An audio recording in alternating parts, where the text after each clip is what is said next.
Boys and girls, this is the Undisputed Era. Adam Cole, Kyle O'Reilly. Hello, Steve. Hello, Larson. It's me, Dexter Loomis, NXT Superstar. So here's my shout out to the Going In Raw podcast.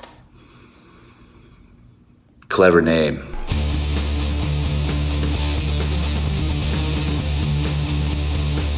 Hey, friendo, Steve here. And Larson. And welcome back to Going In Raw, the only pro wrestling podcast you can be listening to right here at youtube.com/Steve and Larson, available wherever podcasts can be found. And of course, taped live at the Twitch, twitch.tv/Steve and Larson will be live on the Twitch this Sunday for the Superb Owl, for the big game. We're going to be watching that, shooting the shit, and eating some really hot nuts, apparently. Death nuts. We're eating some death. We're not doing the official challenge. We're going to spread them out over like a 4-hour game. Yeah, so that seems like, if someone scores, we pop a nut. Yeah. That's simple. Yeah. So anyways, yeah, so join us for that. That should be a lot of fun. Mm-hmm. But yeah, we're going to get into our NXT recap here because it's what we do on Thursdays. But first, we got a couple news bits. Larson, what's going on today? Of course, the talk of the wrestling world earlier today was Kenta showing up on All Elite Wrestling and people wondering, has the forbidden door been open? Is there some measure of working relationship between All Elite Wrestling and New Japan Pro Wrestling? So on last night's episode of Wrestling Observer Radio, Dave Meltzer spoke about the nature of that relationship between AEW and New Japan, saying these quotes, transcripts from Wrestle Talk. This is what Dave had to say, quote, "The deal is done. The sides of a working relationship. The pandemic probably sped it up, but also holds it back at the same time. The only way to get Moxley was to make a deal. They needed Moxley because he had the U.S. title. They could have stripped him. They could have if they wanted to, but they didn't want to. The only way to get him, because he couldn't go to Japan, was to do it here. But the only way for him to do it here, it had to be approved by Tony Khan. So to open the door, I don't know if there's anything beyond Mox and Kenta. But yes, the answer is pretty much yes. I know people who can't wait to go back to Japan. Put it that way. Will there be anything? Perhaps there will be stuff with Kenta, but there really can't be stuff with anybody else because they're all in Japan. Everything is open and nothing is open because nothing can happen yet unless someone's going to come full time, and that's only going to be Young Lions. If the pandemic ends, is there an opening to do Kenny Omega and Kota Ibushi at the Tokyo Dome? If everything is back to normal, yes, there's an absolute opening. And would those two want to do it? Yes. The answer is yes. The wrestlers would want to do it. Could they do it in Madison Square Garden? Yes, they could. But it's going to happen. But is it going to happen next month? No, it can't. Cool, man. That's awesome. That's really fantastic. Promising. It's definitely promising. That's good to hear. Hopefully everything goes well and everybody's happy with what happens, because it seems like any additional programs that they run is contingent on everybody being happy with everything. So exactly. So that's cool. I would expect this short-term thing with Mox and Kenta, is brought about by some necessity because they need to have this match. They probably need to get the belt off Mox, get it on Kenta. Glad they decided not to strip him too. I know. And so assuming all goes well with that, I guess it if Meltzer is to be believed here, it's promising that more could happen down the line. Certainty, probably not, but if the potential's there, one could hope.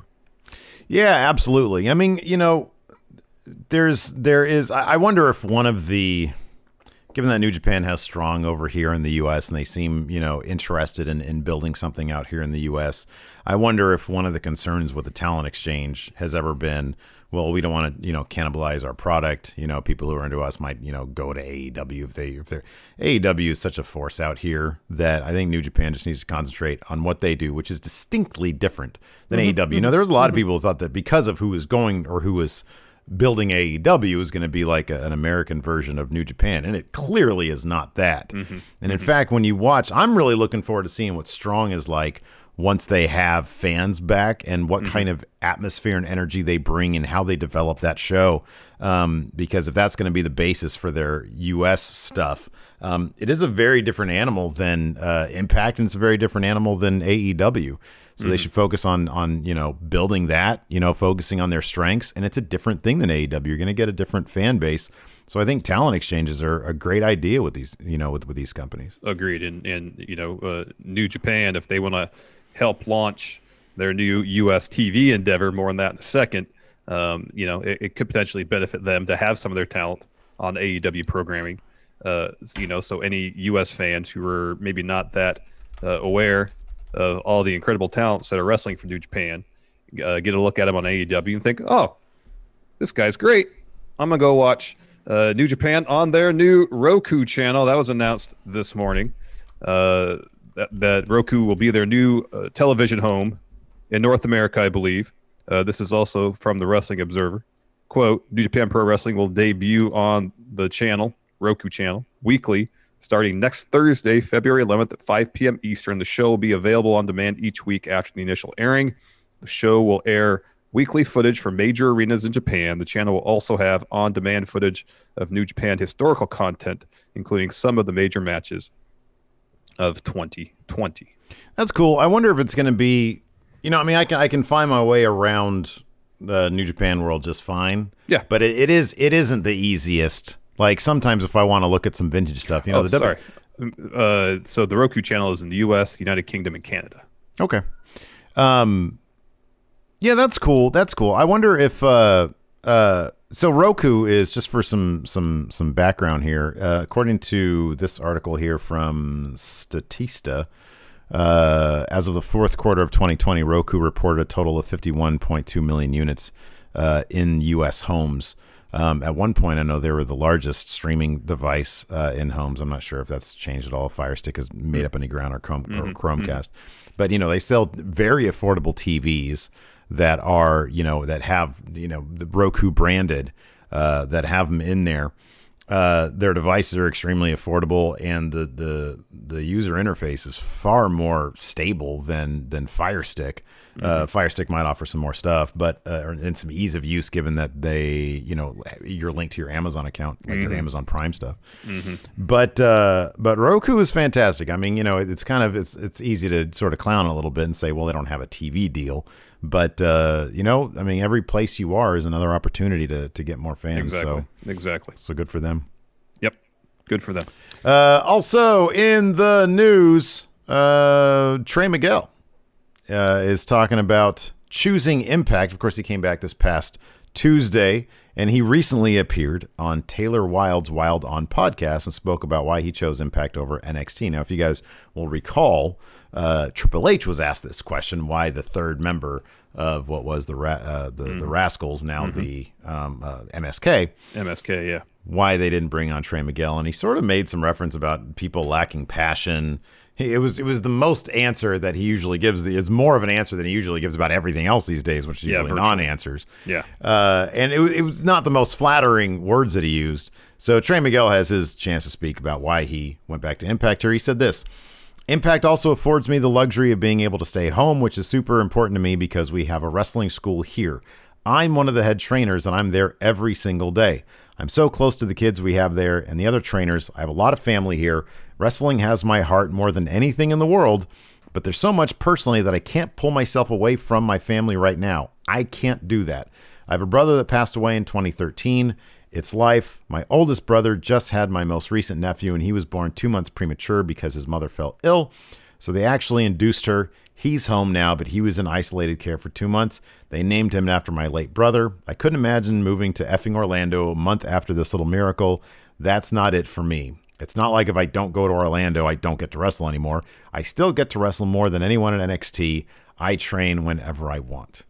So good for him for making that. Must have been a tough decision to make. And, you got to assess what makes you happy in life. Do you want the, can you balance it out with what's going on in your family life and stay happy with your career? Evidently he can, and that's awesome for him. Yep, totally. Like we say all the time, it all depends what aligns with a person's individual ambitions, what they want from their lives. Family concerns obviously have to factor into the equation as well. And hats off to him to make a decision that he feels is best for himself and his family. Absolutely. All right, man, let's talk about NXT. We're on the road to TakeOver Vengeance Day, and some more pieces are in place for all that. Probably the bigger story coming out of NXT, just for last night anyways, is Edge stopped by. You think you know me. To tell everybody that he knows them, and that the NXT title eye on them is intriguing. No, He well, said I mean, if we had to power rank, that. if we had to power rank right now, the belt you challenge for at WrestleMania, the NXT title is third. Well, hold on a second. Wait a second. What? There is what's number one?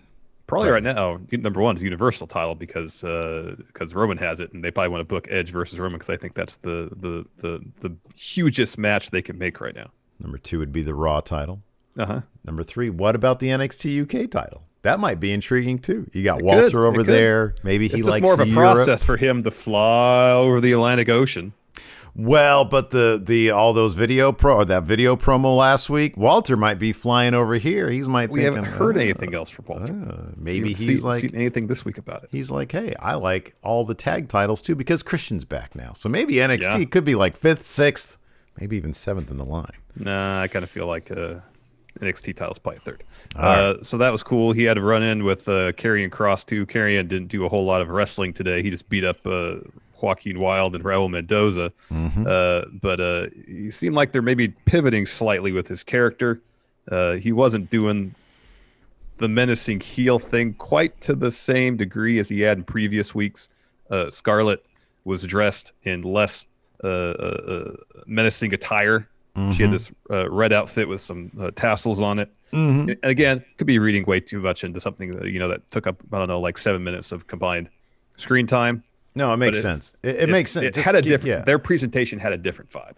It did. Just, I mean, given who his opponents are, I mean, Santos Escobar is clearly a bad guy, and I don't know if you want to. At some point, you would think, clearly this encounter is going to happen, given that Santos Escobar is the bad guy here, and I think you're right about this. I think that they're pivoting him. Maybe they're going to keep him within a certain window of tweener based on his opponent. That could be. Yeah. And Santos is clearly a bad guy. But you don't want Santos to be out bad guyed. And so you have the other guy be more or less a good guy. And so at some point, though, doesn't Santos have to, I don't know, bash up his car, do something bad to get under Karrion Kross's, at least get one small victory here. Yeah, because in the ring, he's going to get demolished. He's probably going to get annihilated. But if anybody to this point, what was the last match he had? He had against Kross. He had against he had a match against Damian Priest. Was the big match that he had? Yeah. And yeah, that was what it was. I think Santos Escobar would be an interesting matchup because, again, he's a smaller guy for one thing, but also he's very quick, athletic. I wonder if we'll get more of a situation where it's just an easier matchup for Kross to put on a better match with a smaller opponent. The same could be said for both Finn Balor and Pete Dunne, depending on who comes out of that title. Totally. So we might get to see a little bit more of what Karrion Kross can do against smaller opponents. That could be. And, part of me still is holding out hope that they'll let him do more of his mat-based technical stuff. Because granted, it's a small sample size, but based on what I've seen of his work prior to WWE, that seems to be more his strong suit than wrestling the NXT style. Yeah, right. And the funny thing is they've let Thatcher employ that particular style. He doesn't even wrestle the NXT style. It's weird. They have him wrestle like a Goldberg main roster style. They have him wrestle the prototypical wrestling monster style, but since he's in NXT, he has to adapt that particular style somewhat to the NXT style. Yeah, but based on what I've seen of his previous work, that's not his style. Neither of those things were his style. And he had a more mat-based approach with some power moves thrown in. By and large, it's just power move, and then he has to react to a bunch of wrestlers who are fairly fleet-footed. And it just seems like it's a different approach than what he's used to potentially. I thought the standout of this episode. I mean, there was a lot that I liked about this episode, to be honest with you. One thing that I was really just thrilled with is the little animation thing. That was really good. Tian Shaw, who I'm pretty sure is just Karen Q. Yeah.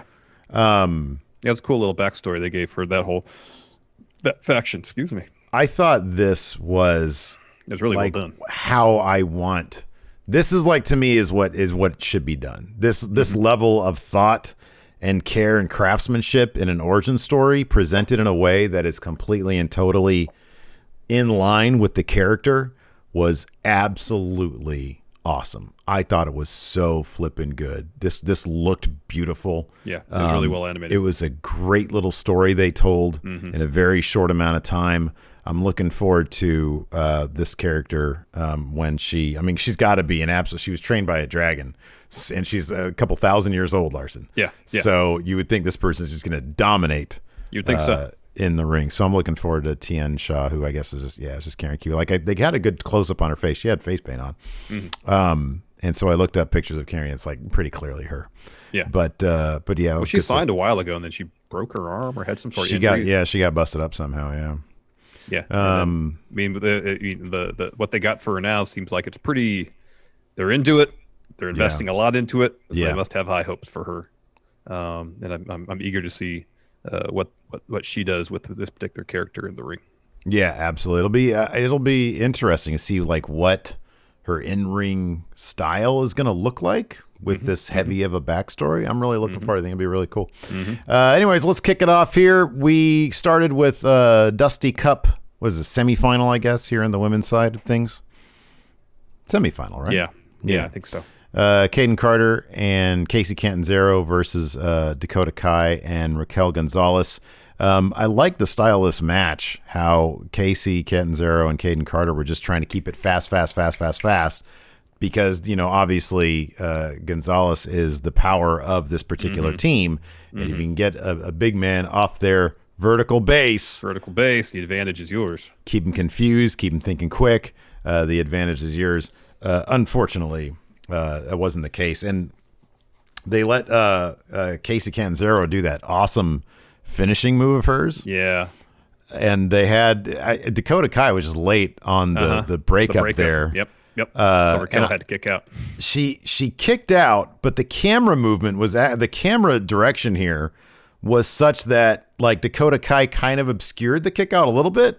And then Wade Barrett had to open his mouth and say, "Oh, I don't think she got there in time, so she kicked out." I'm like, just don't talk about it, and then you just don't reference it again, and maybe it's protected because it's great. Finish. And God bless Kacy, she understood during all that flipping around that she was heading towards Raquel Gonzalez's head, and she got her feet down and sort of like arced over her head instead of like landing on it. It looked like in real time that she was very close to basically stepping on her head on the way down. Yeah, but real bad. But she evidently had her wits about her and was able to avoid that because that could have been bad. That could have been really bad. The story of this match, much like Dakota and Raquel's previous bout, is usually when Raquel's in, good things happen, and when Dakota gets tagged in, not so much. Yes. So this team is obviously headed to a massive breakup at some point, probably whenever they lose their next match. I'm waiting. I was sitting there. I was like, man, how could if this team doesn't win, if they don't go all the way, which might be the case, and it might precipitate their breakup. Because it's probably I think it's with Joe and Finn. They won, and then they broke up. Yeah. But if anything, we'll give Raquel Gonzalez a reason to say, there's a lot of dead weight in this division, and then looks over at her partner and then annihilates her. I could see it being that. On the other side of things, I think it's Shotzi and Ember, isn't it? Shotzi and Ember and Candice and Indy. Yeah. So you'd think it's going to be Shotzi and Ember coming. You would think so, yeah. It seems much more likely Shotzi and Ember are going to win, given that a heel team has already made it to the finals. Yeah. But yeah, like you said, in the end, Raquel Gonzalez was too much. That powerbomb on Kacy was damn impressive. It was pretty brutal. So let's see here. Kacy, I think it was Kacy. I don't know. Somebody takes Dakota Kai out, and then they do a bunch of quick double team moves on Gonzalez. Kacy goes up. She hits the Phoenix Senton thing on Raquel Gonzalez. That's broken up by Kai. But then in the end, Gonzalez gets her powerbomb on Kacy for 3. I like that. Like she adjusted right before she threw her down to make sure she was in the right spot for that. So like, I love that. I just like when people say. I like when people are safe. Exactly. That's what it looked like. It looked like Raquel basically did that with one arm too. Yeah. Which made it look even all the more impressive. After that, Toni Storm had an interview. She's asked about her thoughts on her title bout at TakeOver. Tony says that Io's been untouchable since she's come to NXT, except when it comes to Tony Storm. Last week, Io was at her feet, and Tony, was holding the title over Io's head. That's just a preview for TakeOver. Io's not going to stop her. Neither is that dead weight Mercedes Martinez. Tony says she's at the top of her game, and that's going to be on full display tonight. She's so much better, even in these interviews, as a bad guy. Oh, yeah. One note during the right before that interview, they congratulated Wade Barrett, who's been in the United States for 13 years, for finally obtaining his citizenship here. And they got him a picture of Hacksaw Jim Duggan and a tiny little apple pie. That Vic just had his thumb in. Yeah, he put a hole in it. He's like, your thumb's in it. What am I supposed to do with this? Yeah. I really like their chemistry. They all seem like very pleasant people. They do. They really do. Backstage, Austin Theory needs some help finding the stage because they're walking to his match. He tries to go through a curtain and Johnny has to pull him away. I know. It's those little things that crack me up that they're pulling off so well with this. Also backstage, Regal is seen shaking Edge's hand. They reminisce evidently about Edge getting hit with Regal's brass knuckles, which he has on display proudly. Oh, yeah. After that, we had Austin Theory versus Leon Ruff. This was good stuff. Obviously, Leon Ruff trying to confuse Austin Theory. Unfortunately for him, Austin Theory wasn't looking for the entrance to the match. Mid-match, Johnny gets laid out on the outside. Candice and Indy come out to help him, but they get attacked by Shotzi and Ember. Leon Ruff gets up after being tossed out. He smiles at John and then claps his hands and bumps, and he says, "Ow, why'd you hit me?" Yeah, that was good. And then that brings Drake Younger out, the ref. He kicks John out.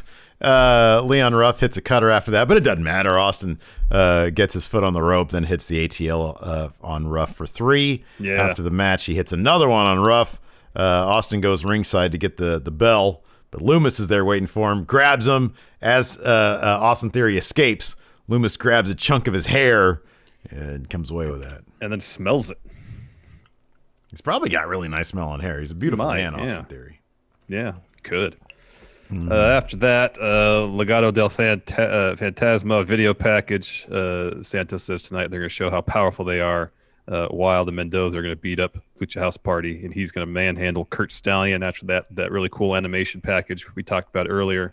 Talking about Karen Q's backstory, or who he assumes Karen Q, her backstory, and it led to a pretty cool shot of her with Xia Li and Boa standing next to her. Really excited to see where this goes. So the story is basically there's a son and this is thousands of years ago in China. There's a son and daughter of a king. The son takes over when the king dies, and he rules with an iron fist. The daughter, scared of all that, goes into exile, and she's trained by a dragon, and it includes 4 trials. Eventually, she's reborn as a warrior. She ascends to the throne by defeating her brother, but once there, she sort of becomes a thing she hates, and she has to rule people by fear. And people fear the name Tian Sha. So there you go. It's good stuff. Good stuff. Yeah. After that, we had Legado del Fantasma versus Lucha House Party. This was a really fun match. After a commercial break, Metalik hits a sunset flip powerbomb and Mendoza. Lindsay and Joaquin Wilde get tagged in. Lindsay goes on a run. Eventually hits a stunner. Gets a 2 count. Raul's tossed from the ring. Wilde makes Lucha House Party knock heads together. Follows with double DDT that gets him a 2 count.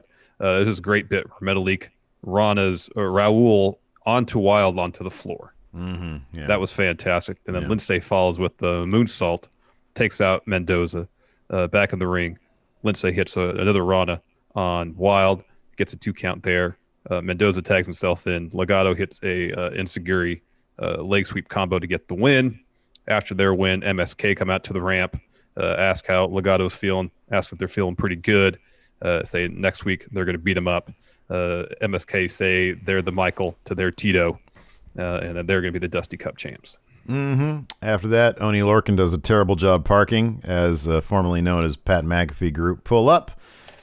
Pete Dunne and crew come to the ring. He calls out Balor, and Balor comes down. He's like, "Yeah, you're always hiding behind your crew." And Dunne's like, "I don't need to hide behind anyone." Balor says, "Doesn't look like that to me." Dunne says he wants a shot. Balor says, "You have it at TakeOver." Valentine's Day. Edge comes out on You this think you know day. me. You think you know me. Edge says, yeah, this feels good. The focus here isn't on the E in WWE. Entertainment. It's on the wrestling. W. The W, which he then calls fun, which is weird. He says, I watched this show as a fan, and I've seen passion, hunger, fire in the eyes. This place helped me find my passion to get my career back after 9 years. He says, and I use that passion, that fire to win the Royal Rumble. He says, by winning that, he explains, it allows me to challenge any champion in this company. In case we didn't know that stipulation. In case we didn't know that. I see two of the damn best here. I see Dunne, and when I look at you, I see so much of me in you, the good and the bad. Dunne just shrugs, and he's like, that's okay. I would have done that 10 years ago.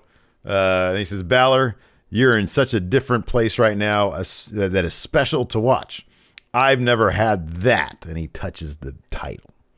And no matter who wins, he says, between the two of you, that right there is intriguing. And if I haven't made my choice by takeover, this fight might make it for me. Spoiler alert, he's going to make that choice this Friday on SmackDown. Probably. Yeah, Roman's going to say something to him, and Edge is like, all right, choice made. Okay, choice made. That's fine. Choice made. I'm going after you, Reigns. After that, we had a John interview. It wasn't Mackenzie. It's Allison, I think is her name. I think so. That sounds I think right. so. That sounds right. So he says, hey, Mackenzie, she asks stupid questions. Can you be the Howard Cosell to my Muhammad Ali? Let's see how you do. And the first question she asks is how is the way doing after Theory's win? And then John says Theory will put Loomis in his place. Howard Candace and Indy feeling after the beatdown. Says the only way their match end next week is with Candace and Indy punching their ticket to TakeOver. And then finally, he's asked, what's your reaction to the news that you have to defend the North American title against Kushida? And John says, do you even work here? You're in trouble. We're going to go talk to Regal. We're going to get you fired. So Yes. so the John goes and knocks on Regal's door. Kushida answers. Kushida's laughing at him. Asks John if he has an appointment. Regal is busy. Gargano says he'll come back later. Instead, he punches Kushida in the face. They brawl up the hallway until it's broken up. After that, we had Jesse Kamea, who confirmed is now signed with Robert Stone Brand, taking on Tony Storm. But it wasn't too long before Mercedes Martinez comes in. Wasn't much of a match, yeah. No, it wasn't. No, there was that weird spot. I didn't bother to rewind it because I was like, I don't know what happened there. But Jesse, like Tony, pushed her up against the ropes, and Jesse fell back, and then all of a sudden she was selling her chest like she just got a Walter chop or something. It was weird. And before I could really figure out what was going on, Mercedes Martinez comes in. She approaches Tony, but then she punches Jesse and attacks Tony. Io comes down, drops the most casual moonsault on both of them, where she didn't get sort of the fall wasn't really braced properly, but then she just gets up like it's nothing, and I'm like, I would be out for a month if I did that move and that happened. I know, she the camera just focused on her the entire time. I don't even know how Mercedes and Tony ended up on the floor, because last we saw them, Tony headbutted Mercedes, and Mercedes was selling the ring, and they focus on Io getting up on the top rope, and I'm like, and you see that she's positioning herself to do a moonsault on the floor, so you got to assume that they're out there, but I'm like, who is she moonsaulting? Yeah. Is she going to moonsault Robert Stone? He's the one person I know who might be out on the floor. That'd be kind of cool.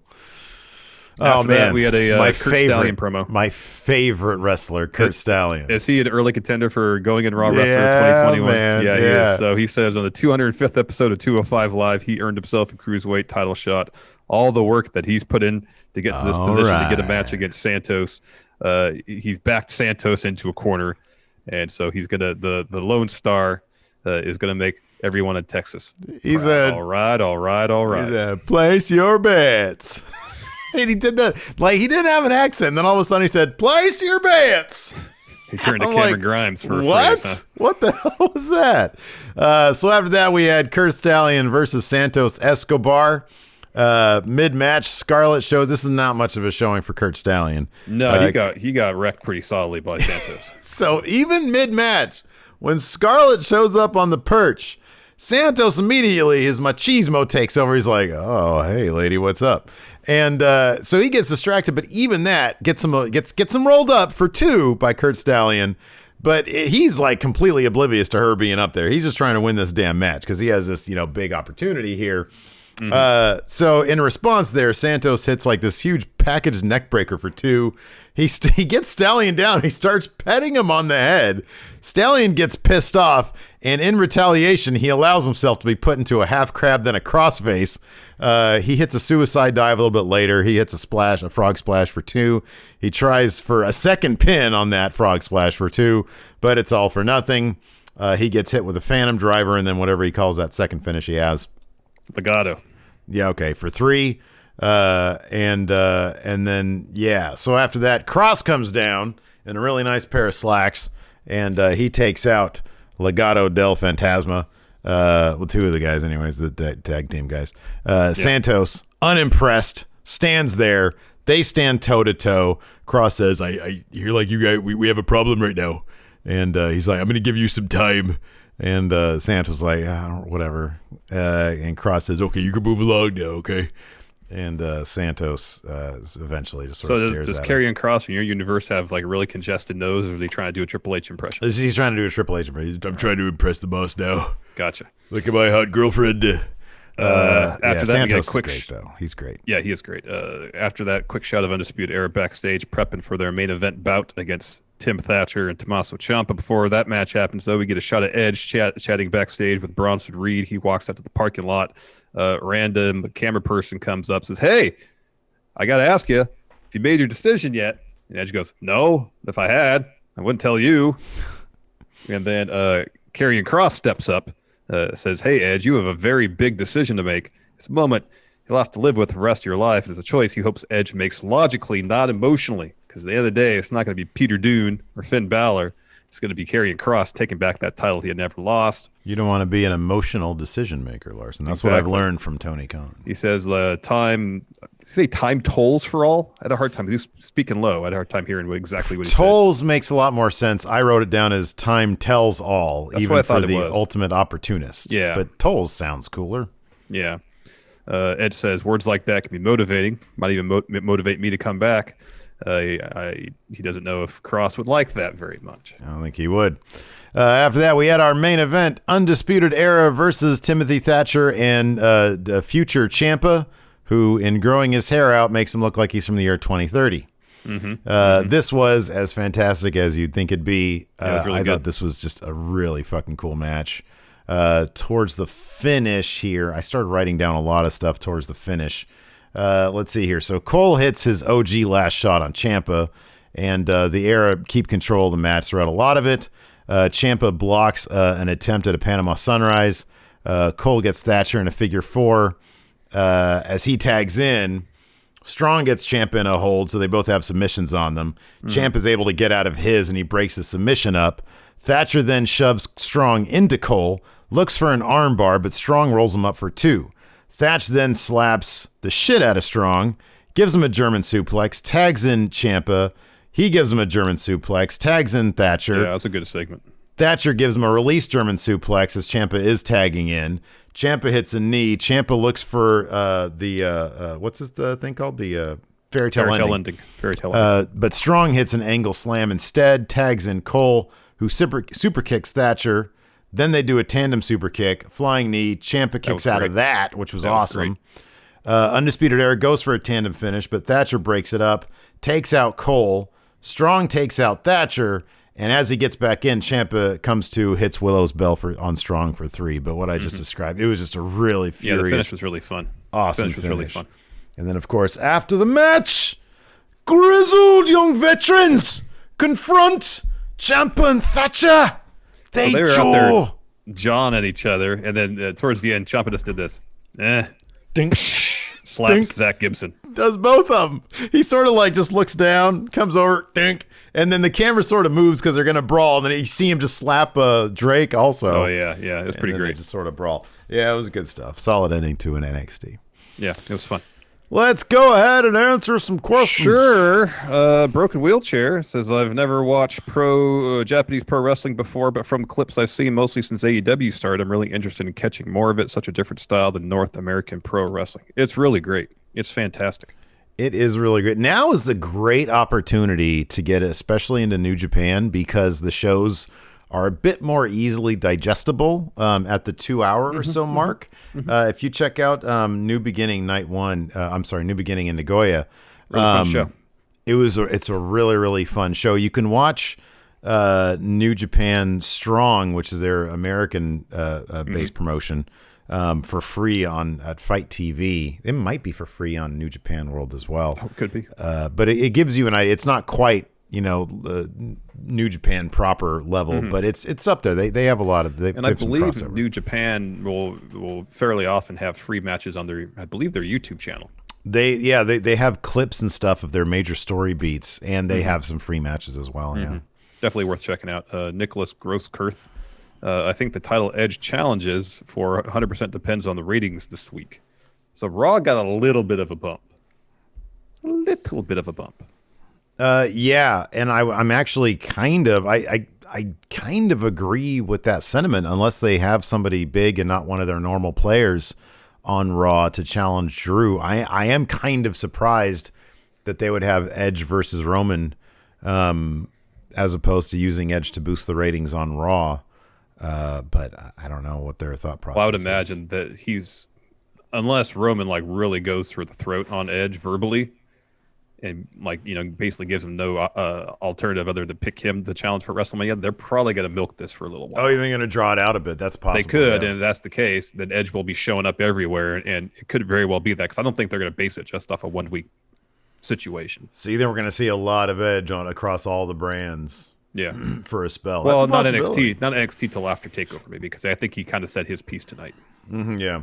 But on Raw and SmackDown, yeah, possibly. Twine Winder, who can get to 205 quickest, the weight limit, Karrion Kross or Trent Seven? Karrion Kross. Dude, I don't know. It's Karrion Kross. He's got to drop 60 pounds, something like that? Who, Kross? Yeah. And what's the weight limit? 225 or 205? It's 205. 205. You don't think he's 250, do you? I think so. I mean, I'm looking at Trent Seven's Wikipedia page, and he's billed at 5'11", 216. Really? Yeah. Given how tall does Jordan? Doesn't say Jordan Devlin is. All right, 1 second. So Karrion Kross is 6'4", 265. Wow, never mind then. Devlin is 5'10", 180. He ain't 5'10". I have a hard time believing he's 5'10". Again, these are build height. Yeah, sure. So 5'10", 180 versus Trent Seven's 5'11", 216. I'll have to take a look at the tape and them being. I thought you said they were about the same height. I'll have to look at it again. It did seem like that, which, I mean, what they're billed at seems that way. I always thought that Trent Seven was a little bit on the taller side, but yeah, no. Well, Tyler Bates 5'8", something like that. He's pretty short. I guess that would, comparatively speaking, I guess he is. Dunne, I think, is about 5'11", 6. I doubt he's 6 feet tall. Yeah. It's one of those things where it's the personalities kind of dictate how big or tall you think they're, because Trent Seven's got such a grand personality. He does. He's taller than he is. When he stepped in there with Jordan Devlin, I was shocked. I was like, oh my gosh. Pete Dunne's billed at 5'10", 205. Yeah, the answer's Kross then. The answer's totally Kross. No, the answer's Trent Seven. He just stays away from the pub for a couple weeks and he'll get there. No, I'm sorry. I meant who would have a harder time would be Kross. Kross. Yeah, but 60 pounds off that My point was, who comes off as the more disciplined person? If Trent Seven, if it was his job is on the line, yeah. But beyond that, his personality is such that I don't see him putting in a lot of work to get there. Whereas Kross, I don't think Trent Seven would have to put in a ton of work. He would just have to stay away from the pub for a while. That is work, man. That is mental anguish. That's not mental anguish. It's not like more hours at the gym. It's less hours at the pub. Oh man, that's funny. This is a great question from Rich. What is the point for Kross to go after a cruiserweight? What do you think is the point for, not storyline wise, because we know what it is storyline wise. Yeah, Santos talking trash. Yeah, he talked trash, so of course he's going to say, "Hey, I don't care who you are, what division you're in. If you talk trash, I'm going to go after you." I think it's to test Kross essentially his ability in the ring. Can he handle Now we see them against people like Priest, who, for a guy his size, roughly the same size as Cross, works a faster pace. I don't think Cross has actually had a prolonged match against someone who is smaller that works a much faster pace. And it's an opportunity, I would imagine, for Cross to show what he can do in that scenario. I wonder if it's more along the lines of what you had sort of inferred, in that they want to transition him, so you use a good heel to transition him into more of a tweener. Could be it. So yeah, let's see here. Dog Authority Figure says, I left this comment last week, but I don't think you got to it. Is Karrion Kross NXT's Goldberg circa 98? Yeah, there are parallels. Sure. There are parallels. Big monster guy comes in. Sure. Yeah. I mean, they're not focusing so much on a streak at this juncture, but I guess it took them a while to do that with I mean, it's not like Goldberg wasn't a unique character. Somebody comes in, they dominate, and there you go. Well, I think from a personality standpoint, they're pretty different. Yeah, they're both forces of nature, though. That's what I kind of like about it. Is Goldberg was a total force of nature, and Karrion Kross's thing literally is, he's you're time to run that when you're. He's like the Grim Reaper. Yeah, you're out of time. Essentially. So I see parallels. Zoe Kinrana, guys, you're both wrong. Obviously, Edge wants to challenge for a new title he hasn't had on main roster, the 24/7 belt. That makes total sense. That makes absolute sense. Yeah. It's also the easiest one. He's like, dude, I'm tired of all these 45-minute matches. I'm due for a 2-minute snooze fest, or a 2-minute breezy roll up, a comedic roll up. Let's see here. Alex Foster says, what other moments in life does William Regal barge in on and yell at, like he did with Legato that time? No. If somebody's like too slow at the grocery store, perhaps. They're barges fiddling the line and give them the business with their coupons, or they have a checkbook out, and he's like, "My lord, why do you have a checkbook in this day and age?" Not that long ago, I went to the store, I think, to get some stuff for my folks, and there was someone paying with the check, and they have the check reading thing like all like wrapped in plastic and stuff to try to keep it sanitized, I guess, easier to clean off. And for whatever reason, that feeder in the check machine would not take the check. And you're just staring at it. The only thing you can focus on is 5 to 8 minutes. Are you serious? It took forever. That's terrible. It's like a Karrion Kross match you're watching there. Wow, that sucks. Colin Branch to be really, like urgently. So I was like, all right, we'll see how this plays out. Yeah, I tend to be pretty patient in those situations, but the worst is when the cashier clearly has no idea what's going on. And this person knew what they were doing, but they just does not have any luck. I hate when they look back for help and there's just nobody around to help them. Well, she did do that simply because the feeder just wasn't, like, she was putting in there. She tried it different ways, like she knew what she was doing. Yeah. Even tried to use something to push it in a little bit more, open it up to see if there's anything clogging it up. She tried everything, but at a certain point, it just wasn't what doing. So she was doing that. So you're left there forever.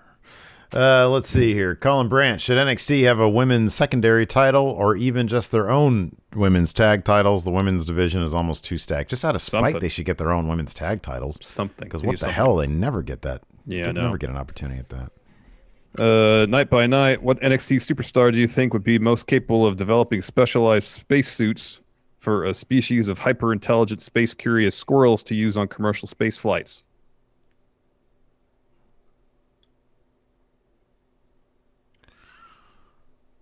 We're looking for somebody to design some space squirrel suits. Yeah. Shotzi. We've seen her in her garage crafting. True. She made a tank. She made a tank. That's true. Let's say Shotzi. But I think in the R&D phase, research and development, you probably have Dexter Lumis involved, because then he can sketch out options. Oh, that's a great idea. Good collaboration there. Let's see here. Gregory Fiella. Is there any chance the next 6-12 months Finn moves back to main roster if they have another shakeup? NXT would need to fill that spot with somebody of his caliber. So if they were like, hey, Kevin Owens, welcome to NXT, then you can ship Finn off to main. Yeah, assuming that's what he wants. He might be happier in NXT, and assuming he's given the option where he goes. Man, those fools don't get the option. They're just told to do what they do. I wouldn't be surprised if some people, once you reach a certain point, if main roster, if they like, hey, we have nothing for you, and if you say, all right, I'll go to NXT.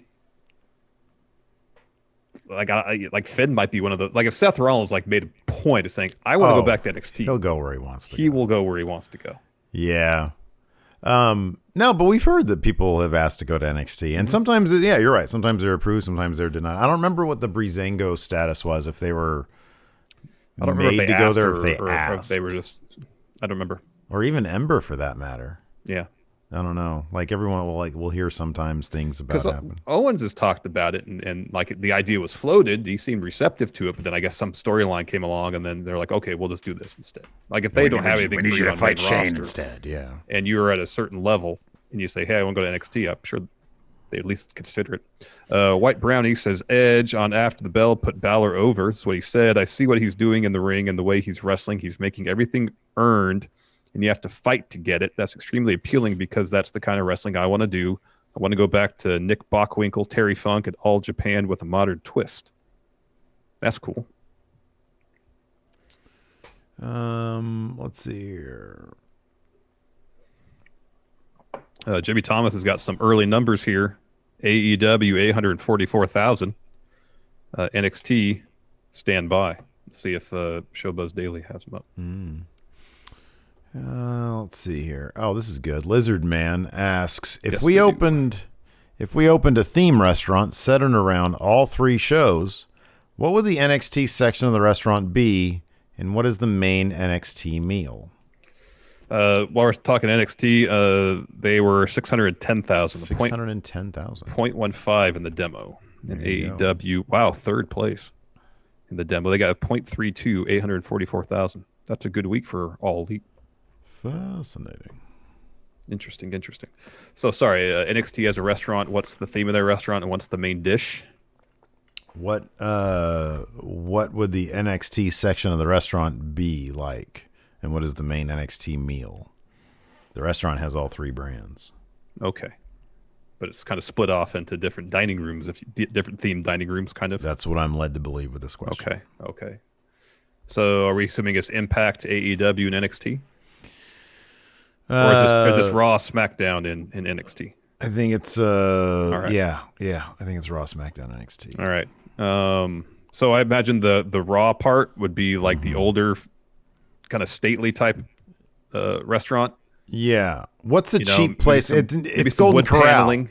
Raw is Golden Corral. Well, I'm thinking it's for old people, and it's the establishment, the fancy establishment that's been in your neighborhood forever, even though modern cuisine has kind of passed them by.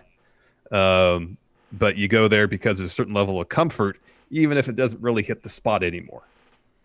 That's Raw. Okay. I like it as the Golden Corral, the place where instead it's perpetually in between breakfast and lunch, where the breakfast is cold and the lunch isn't quite all the way out there yet, so it's just none of it satisfying. Okay. And it's a bunch of old people, and it kind of smells weird.